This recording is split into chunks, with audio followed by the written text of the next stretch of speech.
over the last 2 years, nearly, we have been living in unusual times where the 30-year mortgage rate is more than 200 basis points or 2% more than the 10-year treasury. Oftentimes that is the assumption. If the number in the appraisal is what I expect it to be, it's a good appraisal. And if it's not what I expect it to be, it's a bad appraisal.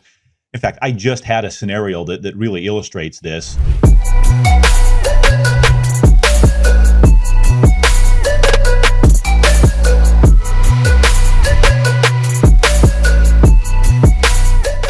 All right. Well, great to be back with you, Mark, here in episode 12. That as we shift our focus a little bit from the deep dive into Korea, although we'll still be giving updates on that from time to time. It's fun to be looking at some of the things that are going on within the market. Generally, people may be wondering why we called this Market Moves instead of like the Korea deep dive podcast or something. And I think our intention all along has been to be able to set up maybe an appraiser's perspective on what's going on, in the real estate market and broader economy and beyond. And I think some of the topics that we want to touch on today will illustrate, why that focus. But one of the first things that we had, I think, to address is we just had a recent release of the CPI, Consumer Pricing Index numbers, which I know that the Fed pays close attention to. There are several data points, more than several, but some key ones that they look at in trying to decide what their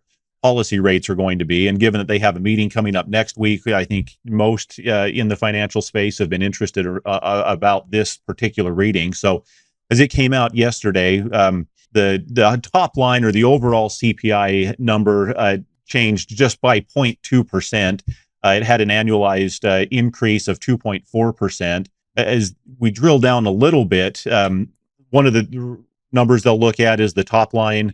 Then they will also look at what they call the core CPI, which takes out some of the more volatile type of inputs, housing, gasoline prices for transportation, those sorts of things. And that increased by 0.3% month over month, or 3.6% annualized. It was expected, I think, to be a 0.2% increase. So slightly above the expectation, but generally in line with that expectation, setting, I think, the stage for kind of an expected move next week on the Fed's part of what most have been talking about, of likely a 25% reduction in the Fed target rate.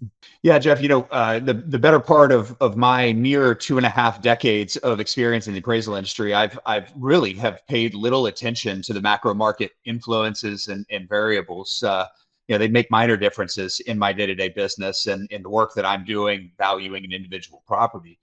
But my goodness, over the last 18 to 24 months, I've become maybe even a little more than an armchair economist here, and take that with a grain of salt, because this is sort of self-taught for me, and the sort of areas that I study or areas that I keep up with are specific to what generally impacts our business.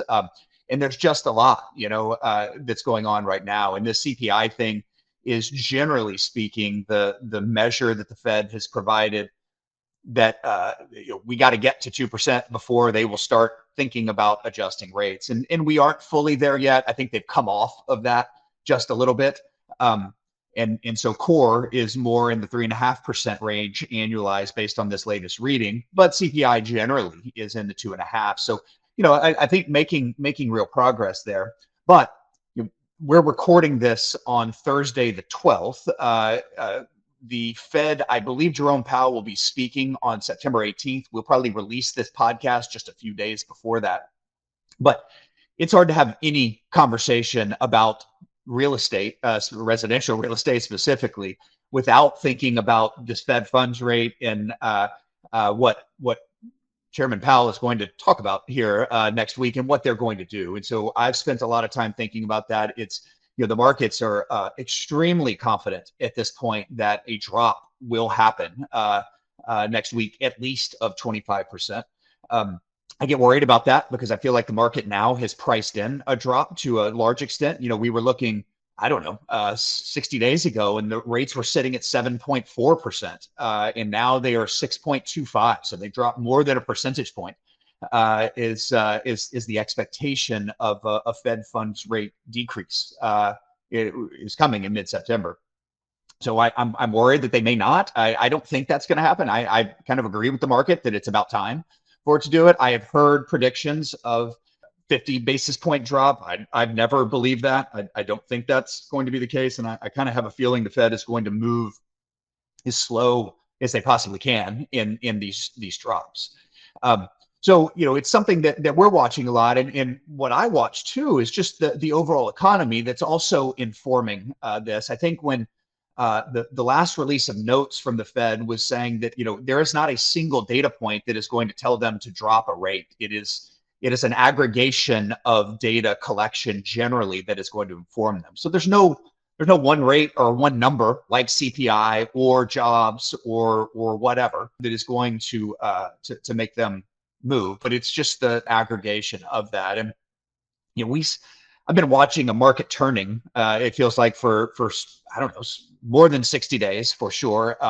Watching jobs reports come out, reporting way more optimistic numbers in new jobs and job openings and all of that, and then often being revised down.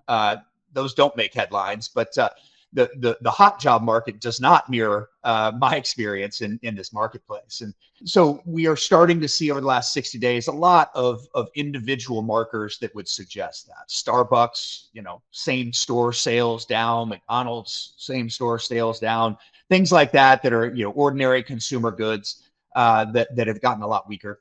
And that is mirroring, certainly what I see in my community and in our business. And the biggest turn in the most current as it relates to real estate and residential real estate is that national inventory for the first time ticked down just a smidge. If you were to look at a trend line, from January until today of this year, it has been steadily increasing, not irrationally, but steadily increasing. And this last week marked the first time that inventory has dropped just a smidge. And why is it doing that? I would guess that fewer people listing, maybe the same or a little bit fewer buying, and then maybe some people just sort of quitting with their listing and taking it off the market and waiting. I think we have a lot of people waiting for Fed actions. So just some initial thoughts on the economy. I'm not sure if you've got any other contrary thoughts or additional thoughts, Jeff. Yeah, well, maybe just two quick ones on that. And then I know you've got maybe a chart we can take a look at that can give some direction on, where the mortgage interest rate could go from there. You're naturally talking about interest rates and jobs and, the job market basically. And it's probably just worth highlighting that the Fed has a mandate to try to keep prices relatively stable and steady while balancing that against a stable and healthy job market. And so as there's been some signs of weakness in the job market, like you say, the headline, job report will come out. And then when it gets revised, far fewer people are talking about it as not making the headlines as when the report is dropped initially. But there has been softening there, which is, part of what's driving, I think, the Fed's desire to make a reduction in rates before the inflation numbers are exactly where they want to see them, right at 2%.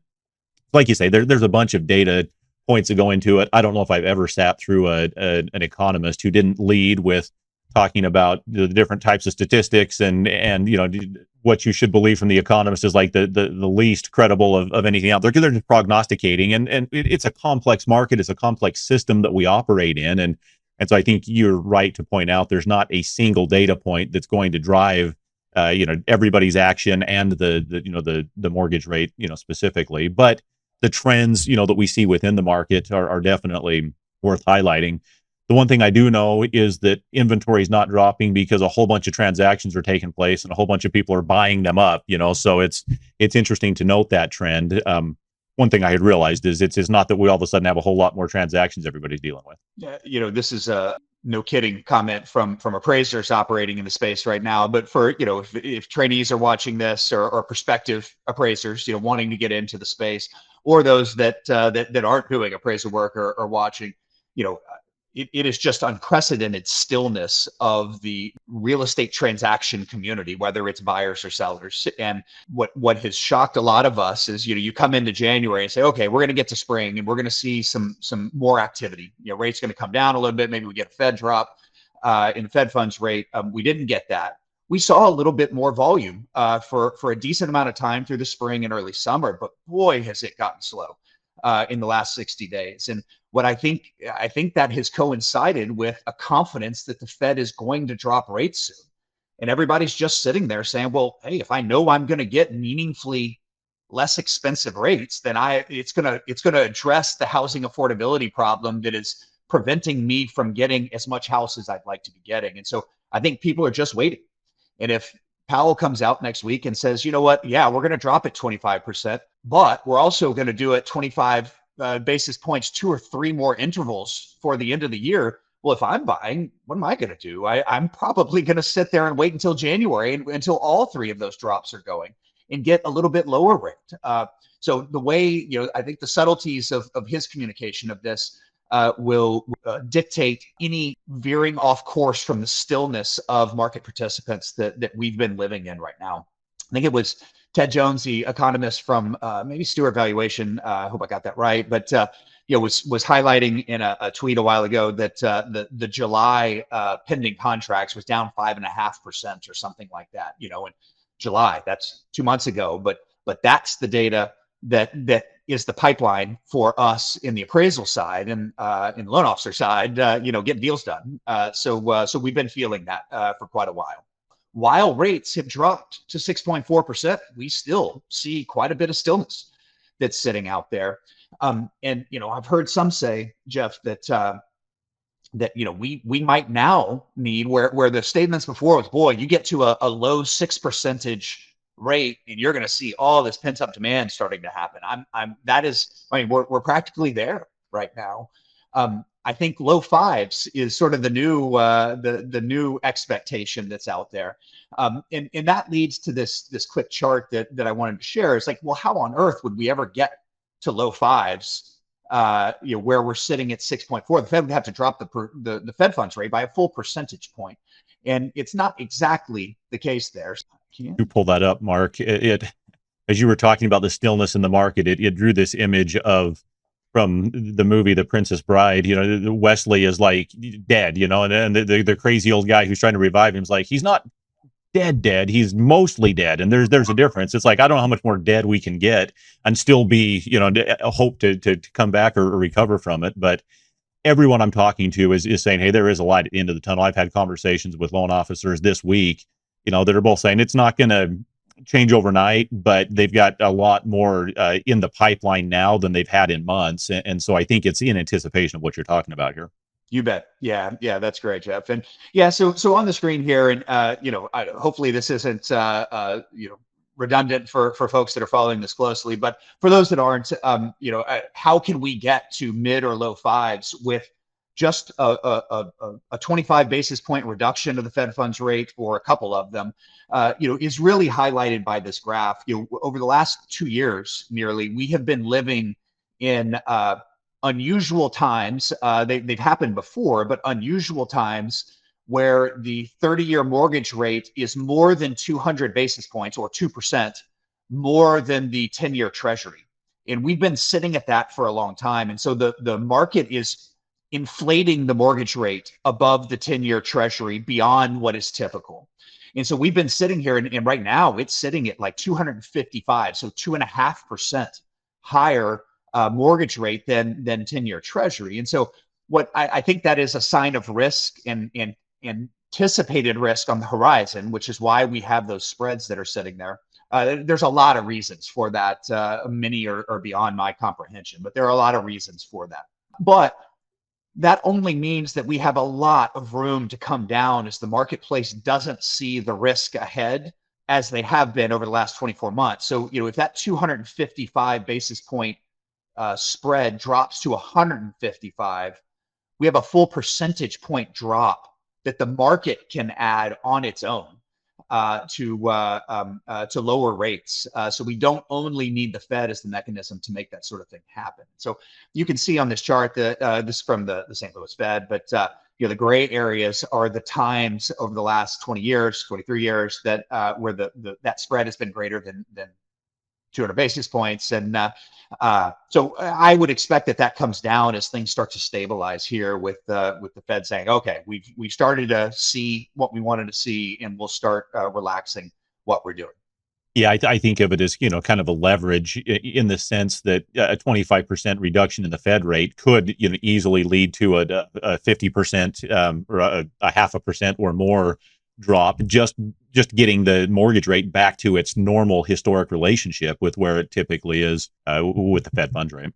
Well, Jeff, let's switch gears here and talk about the next topic on our docket here, which is a comment or a topic that I see from market participants often.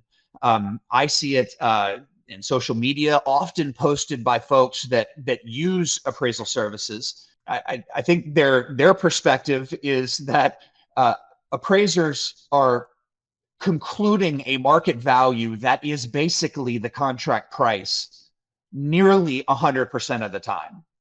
And so they look at it and say, why on earth am I getting an appraisal if all you're doing is just coming to the contract price? What use are you providing in the marketplace? And I've seen this at first. I think it's I can understand the question. I think it comes from a place of logic. So I understand that, and I spend some time trying to defend it a little bit. And I think you've seen the question and been doing that here recently too. So why don't you set up why that might be here and how appraisers look at market value versus contract price?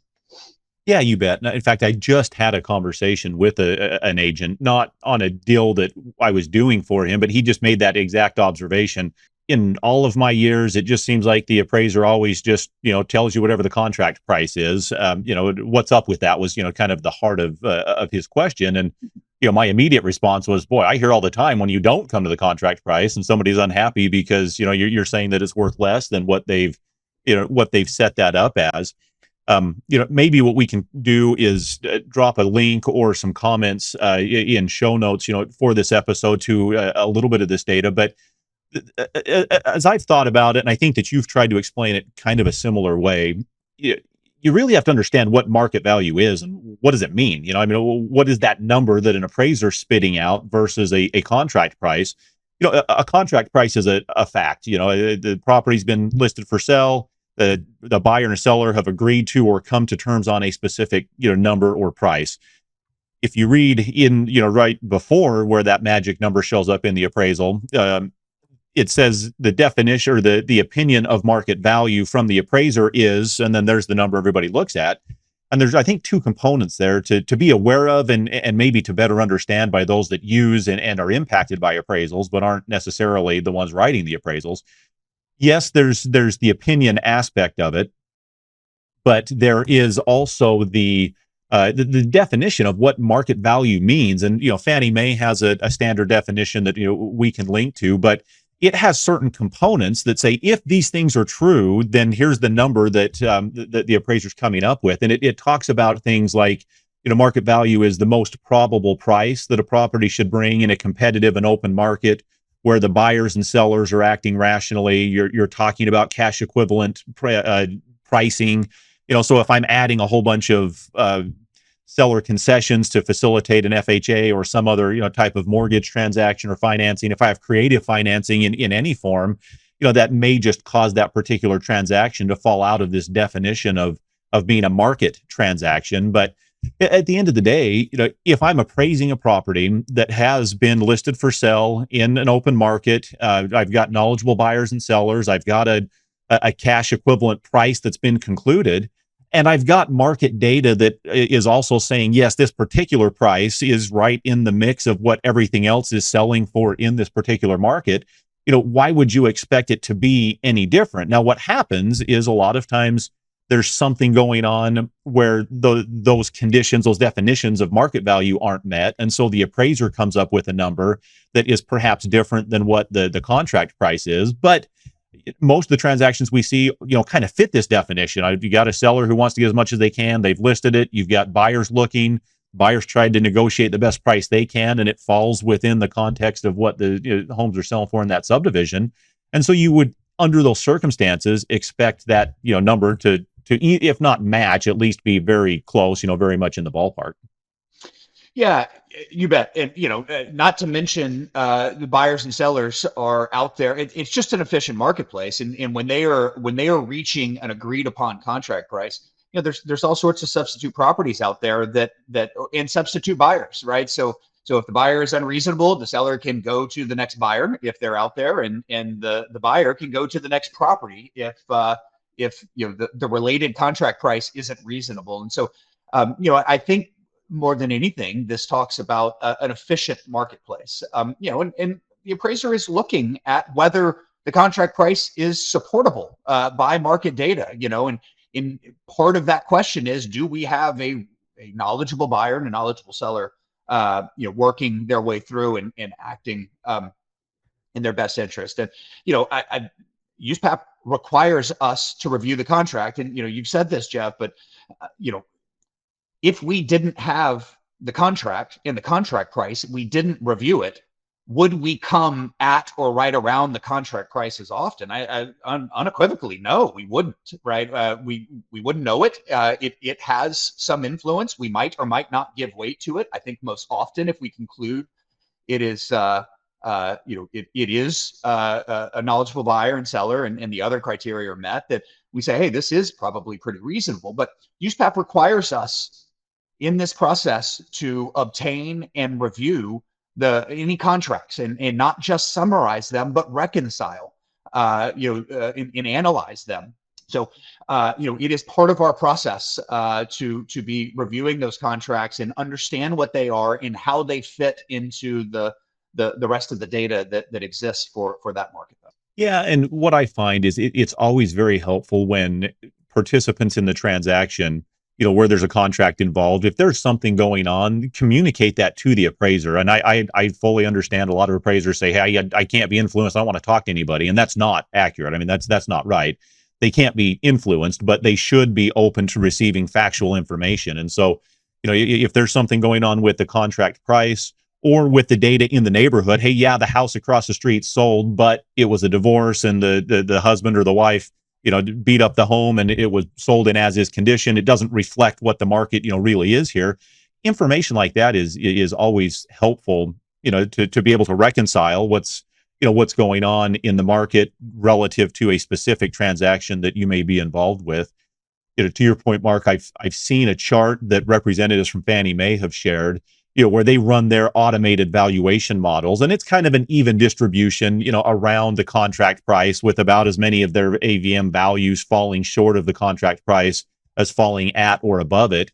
And then they contrast that with the appraisal, value relative to the contract price. And there's a big spike right at the contract price. And I think what happens is not that appraisers are just hitting a number, but it's that they're reconciling the data and saying, hey, if there are a few sales that sold for less than what this contract price is, maybe there's a reason for it. Maybe it wasn't remodeled as much. Maybe it wasn't an arm's length or like a real market transaction. They're naturally weeding that data out. And so I would actually, kind of expect that they would more often be at or close to the contract price when they're diving deeper into the context around the data, and not just, hey, here are all the cells in the subdivision, here's how they distribute, without any deeper dive analysis as to why the pricing was the way that it was in terms of, view, condition, quality, circumstances around the transaction, or that sort of a thing. So I think there's a rational explanation for it, even though there may, on the surface of it, it may look like, well, this appraiser's just hitting a number and on to the next one. That's really not what's happening when you peel it back, or at least it shouldn't be.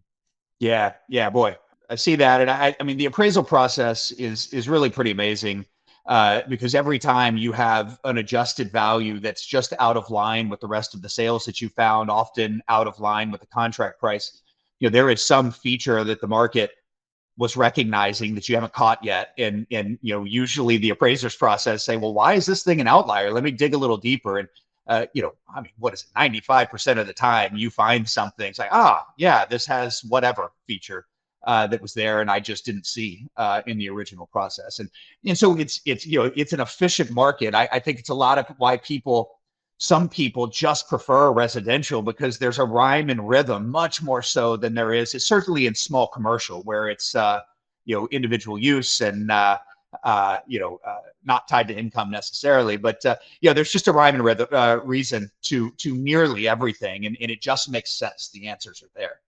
But Jeff, we have talked a lot about this, and I'd like you to comment a little bit on this. But when people look at an appraisal, and boy, do I think this is the center of a lot of discussions that are value disagreements, or where appraisers are getting themselves in trouble one way or another, is that people look at the number, the value on the appraisal, don't look at the appraisal at all. And if it's different than what they think it should be, they determine the appraisal to be good or bad.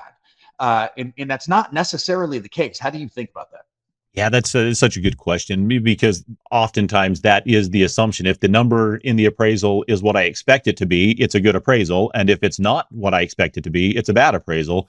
In fact, I just had a scenario that really illustrates this, where an appraisal was done and on a unit in a brand new condo project, and then another appraisal was done on a similar unit in that project. And these units were selling at the very top end of the market. There's very few that have actually closed in the subdivision.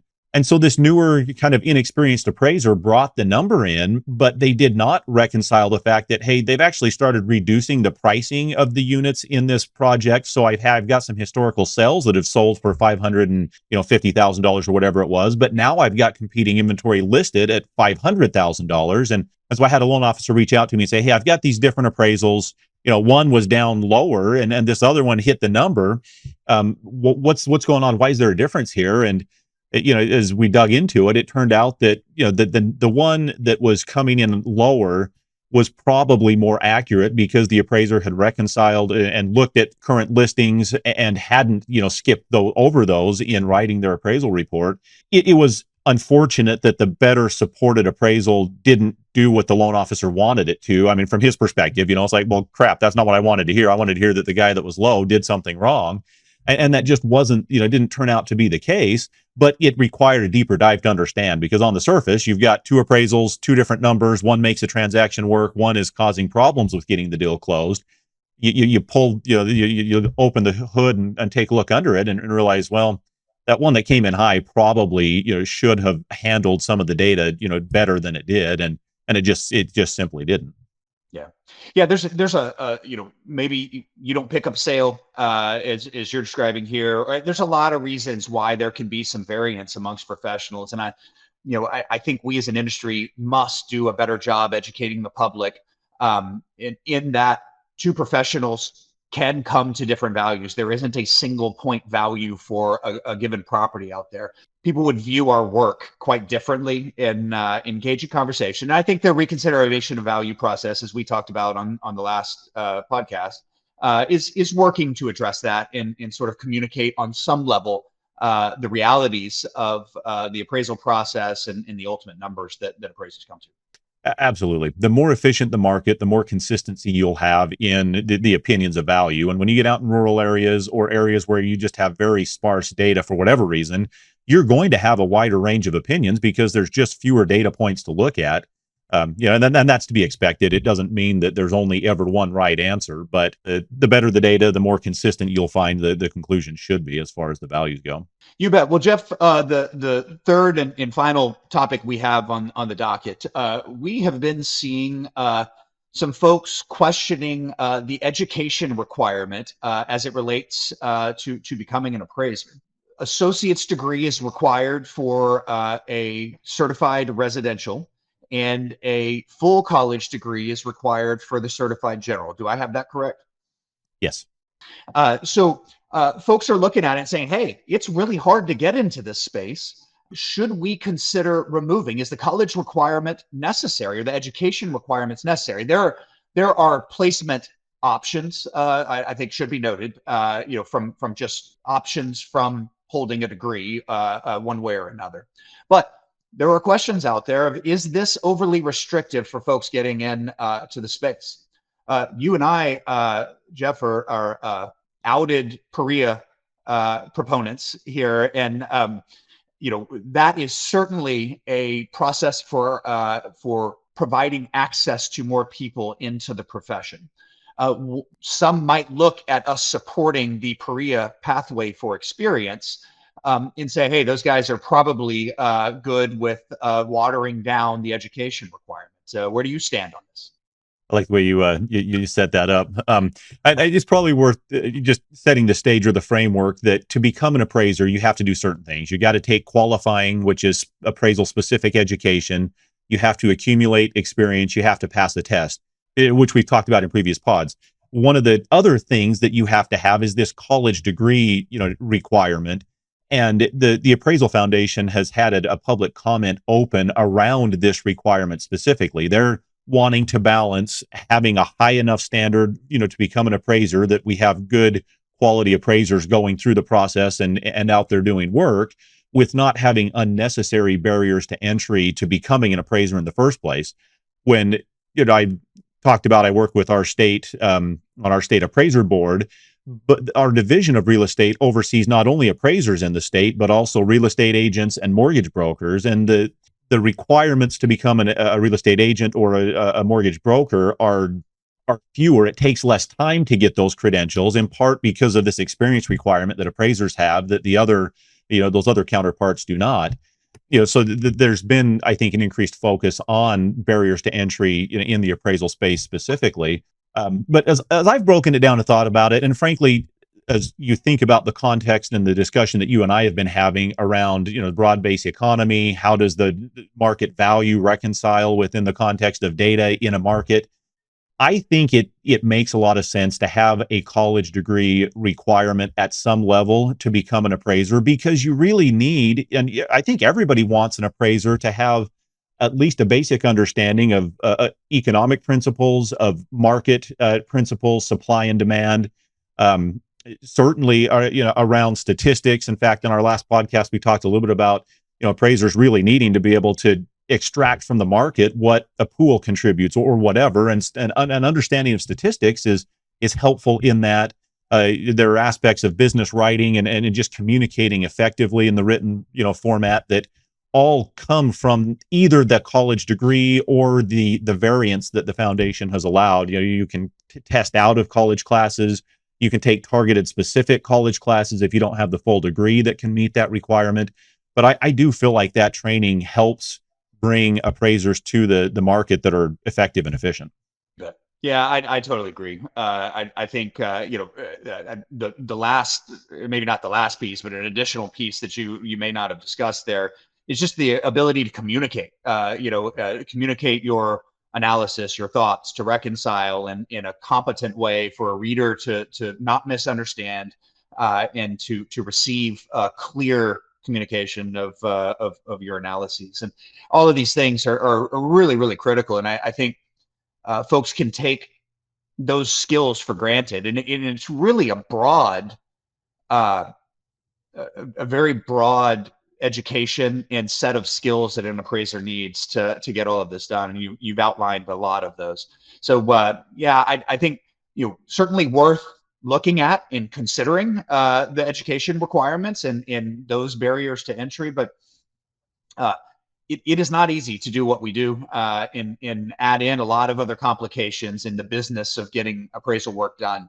It just takes a lot of skill sets. So I am certainly with you that the education requirement has been a good addition and should be here to stay.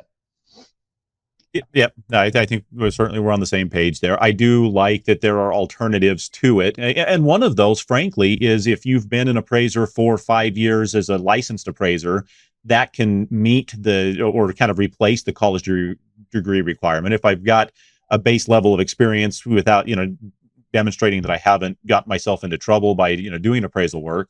I mean, there are multiple ways to get in, but you want well-qualified, well-trained appraisers, doing the appraisal on your deal. If you're a loan officer or a real estate person, one of the main reason that the appraisers have the standards that they do, you've referred to USPAP multiple times, and that is just simply the appraiser's standards of professional practice. The whole purpose of those is to promote the public trust in the appraisal profession, that, hey, the appraisers out there are doing a credible job and they're trained and they're educated. They know what they're doing. There's room for differences of opinion, but there's not room for, producing reports that aren't supported, that aren't, credible. And so, we want that to continue to be the case as you go forward, without a doubt. Yeah, Jeff, my last thought on the topic is, I think appraisers are rightfully concerned about the future role that appraisers play in the marketplace. Maybe uniquely optimistic for a variety of reasons, and we've touched on some of those reasons in some of our earlier podcasts. But I do think that watering down, the quality of appraiser one way or another might lead to stakeholders looking back in 10 years. Let's say we've got the next down cycle and say, hey, well, we had appraisers were a huge problem in this in the bubble that created, much like maybe 2008. Well, yeah, man, and it takes so little to become an appraiser. Maybe we're better off just using a broker price opinion or some AVM, whatever it might be. And so, keeping requirements thorough and tough, and increasing the quality, or holding tight the quality of appraiser population that we have now, is, I think, a pretty critical component to no doubt the pressures we'll face in the future. Couldn't say any better. Yeah, I completely agree on that. Well, Jeff, this has been a great discussion. We are trying out this docket of current topics on appraisal. If you have, or real estate generally, if you've got any questions or topics that you'd like us to consider covering, please send us a note on any of the podcast links that you're listening. Be happy to cover those things, and look forward to talking about all that is fresh in real estate coming up soon, Jeff. Looking forward to it. It's a good time. Appreciate it, Mark.